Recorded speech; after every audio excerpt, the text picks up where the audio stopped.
Well, it's official, Indiana Jones 5 was a financial disaster, which means we'll probably never see the Dial of Destiny in LEGO. But what if we could? These past few weeks I came up with 7 designs to make the Archimedes Dial, aka the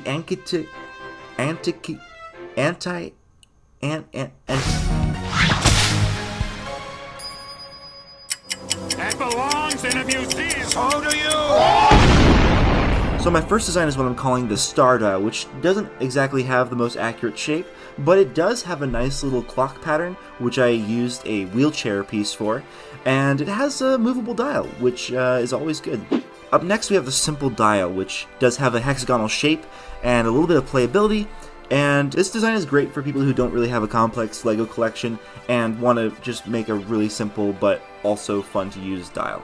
At number 3 we have the Round Dial, which is probably the closest to how I imagined LEGO would make a brick-built dial. It uses fairly common parts, including a Shuriken piece from the Ninjago sets. At number 4 we have the Round Dial 2.0, which pretty much uses the same parts as the previous one, except we have to murder a C-3PO to get ourselves an extra hand. See what I did there? At number 5 we have the Printed Dial, which uses 6 brown chain link pieces to get this sort of hexagonal shape, which is probably the most accurate to the film. And this design is great if you care more about detail than playability. And you can switch out the center tile for a lot of things. You can switch it out with the Tin Man heart piece, you can switch it out with this eye from, I forget which set that's from, and finally you can switch it out with a cinnamon roll piece, which honestly kind of like gives a nice little swirly effect that's accurate to the dial itself.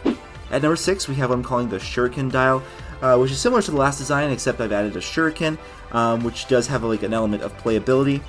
At number 7 we have the Hook Dial, which uses 2 golden pirate hooks to make the hands of the dial.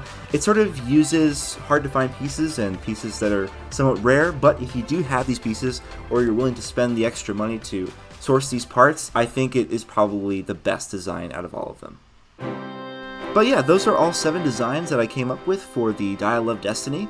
Be sure to let me know down in the comments which design you found the best. With that being said, thank you so much for watching. It's good to sort of have like one of these normal mock videos again. It's been a while. I've been kind of mostly doing brick films and stuff. But yeah, I gotta start focusing on Minecraft, because that is way overdue. And I gotta get that out hopefully this year. But anyways, be sure to follow my Instagram, stay tuned on all my social medias, so that you don't miss updates on what I'm working on.